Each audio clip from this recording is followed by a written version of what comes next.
Hello and welcome to Aging is for Everyone. I'm Laura Mondello and I'm your host for the show.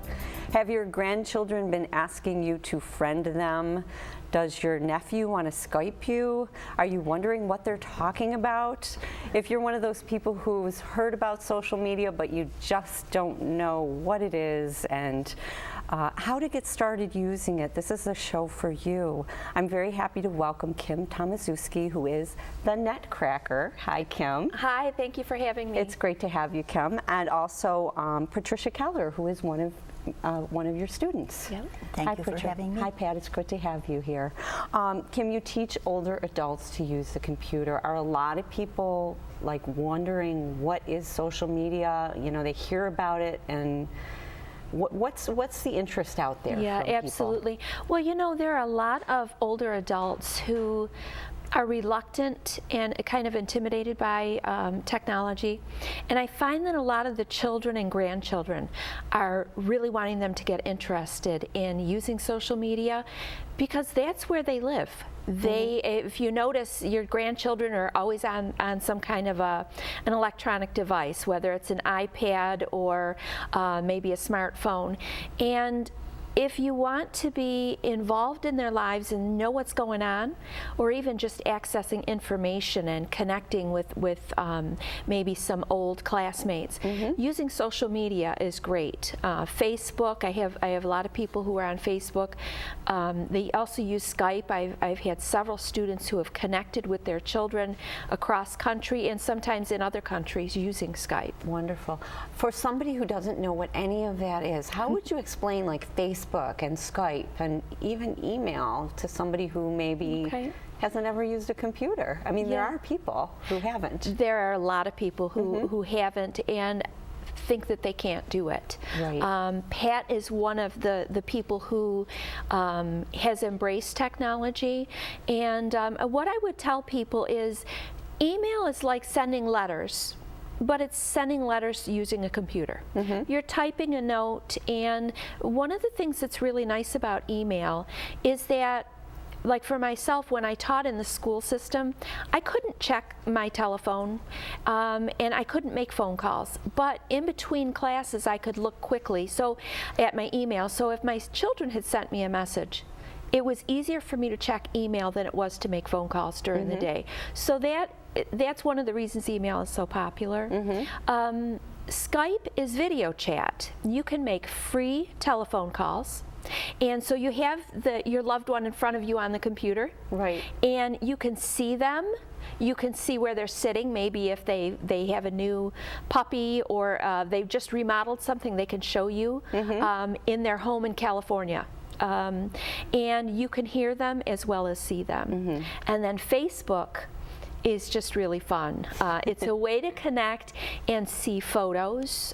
Recently, I have a niece who lives in North Carolina, and I drove to her wedding. She got married in Ohio. The rest of my family couldn't go.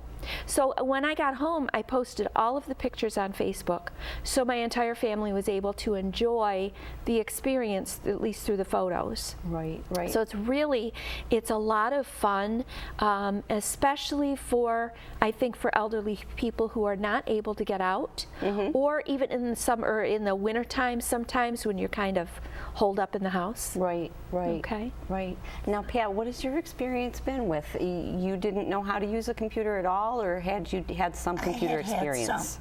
I had some experience with a computer, but I didn't go on enough to really get much knowledge. Right. And so my grandson gave me a laptop, and they talked about Facebook, and I thought, I've got grandchildren in California that I'd love to see grow up, but no one takes pictures anymore. You don't get a picture.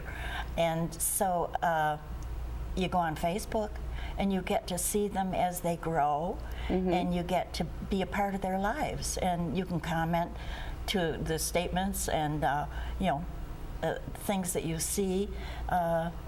It's just inspiring to me to be able to contact my family, and most of mine is family that I contact. Wonderful. Now, did you you took some of Kim's classes? Yes, I did. Okay. And how was that for you? Did you take a group class or did you take individual? We took group classes, but I've had individual class also with Kim, and it's very helpful. And people should try to progress a little bit. Life gets boring when you're older, and it's nice to be able to go on the computer and see what everyone's doing, and everything you see is on Facebook. You will find such and such, so you're left out of everything unless you understand what's going on. Right. And you're not too, people aren't too old is basically what you try to tell people. No, and I Pat is probably about average age. We won't have to get into the age. But I have several people in their 90s that I work with. And what Pat just mentioned is you are really left out in the cold if you are not joining in with what everyone is doing. And I do teach the group classes as well as private lessons. And I have a lot of children will buy gift certificates because they really want their parents or grandparents to get on the computer. So it's quite fun. Now, what's the oldest person that you've had in one of your classes? 98 years old. Wow. Yeah, and I have had several in their early 90s who are just really sharp. It's really great. Right. So now you can teach a class, for instance, from somebody who's never turned on a computer. Absolutely. I know that's yeah, we start with here's the on button, and then we which on some of the devices it's like, where do you turn this thing on? Right, and then we progress to getting control of the mouse or the touchpad, depending on what machine we're using. We look at how to search for things on the internet. How to use email, and oftentimes I'll have a couple people who've never used email, and then I'll have a couple of people who have been using email a long time, but maybe want to know how to forward or attach a document, that sort of thing. And then we go into Skype and Facebook, using digital photos, researching your family history.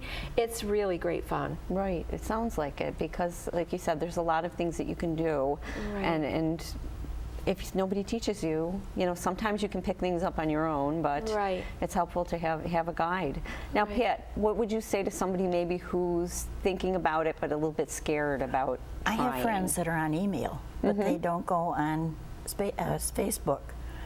And why, I don't know. There's a lot more contact on Facebook. I just enjoy it. Excuse me.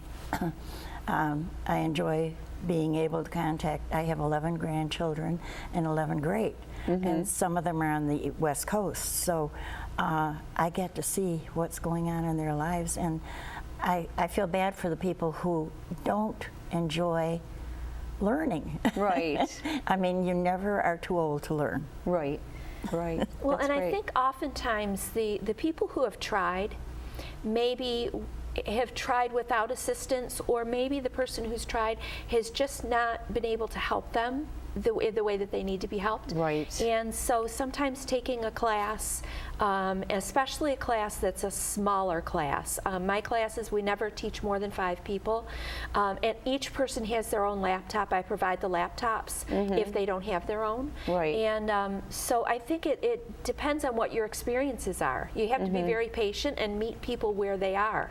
If they've never touched a computer, they need to know where the on button is. Yeah. They need to know what an icon is, what the mouse is, what it's for. Right. And so you kind of have to meet them where they live. Great. Well, we've got your information on it. We had your information on the screen so people can get in touch with you. Terrific. Thank you so much for being with us. And thank you, Pat. And thank you for having me. We will be right back with more Aging is for Everyone.